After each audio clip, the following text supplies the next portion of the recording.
ॐ सहस्रवीरेगा पुरुगाः सहस्राक्षः सहस्रपादा सवमेकं सर्वत्स्मृतवा प्रातिष्ठादसाङ्गोलम् पुरुग एवेदग्ं सर्वं जदभूतं यच्चावाभ्यम्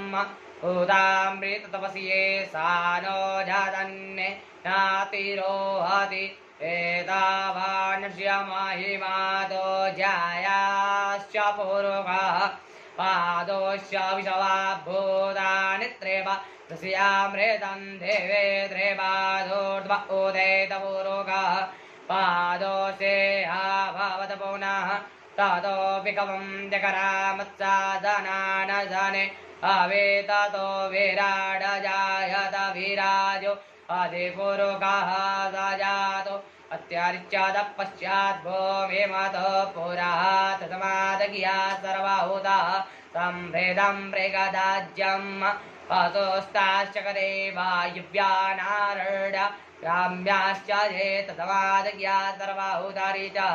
कामानि जग्गिरे चन्दाङ्घ्रि जग्गिरे तस्माद्जुस्तस्माद्जायत तस्माद्सवा अजायन्त जेके चोभया दतः गावो अजग्गिरे तस्मात्तस्माज्जाता अजावयः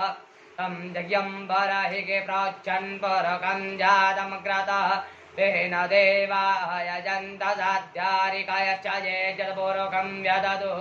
कतिदा विकल्पयन्नामुखं किमस्यासेत् किं बाहो किमोरोपायते ब्राह्मणस्य मुखमासेत् बाहुराजन्यः गिदः ऊरो तदश्यतवैश्यः पृथिव्याङ्गं रुद्रो अजायत चन्द्रमा मनसो जातचक्षोः सूर्यो अजायत स्तोत्राद्वायुश्च प्राणश्च मुखादग्निरजायत याभ्या आसीदन्तरिक्षं वेदोर्धयोः समवर्धत पृथिव्यां भूमिर्दिशः स्तोत्रात् तथा लोकान् कल्पयन्नाजितपुरुषेण विगादेवाज्ञमतन्वतः वसन्तो स्यादेदाज्यं ग्रेकमहितमः सर्दवे सप्तासात् परिधयस्त्रेः सप्तसमितः कृतः देवाजित्यमन्तन्मान अवन्दन् पुरुकं पशुम् जिज्ञेन जिज्ञमयजन्त देवास्तानि धर्माणि प्रथमान्य तन्नदेहनागं महिमानः सजन्तेन्द्रपूर्वे ताज्याः सन्ति देवाः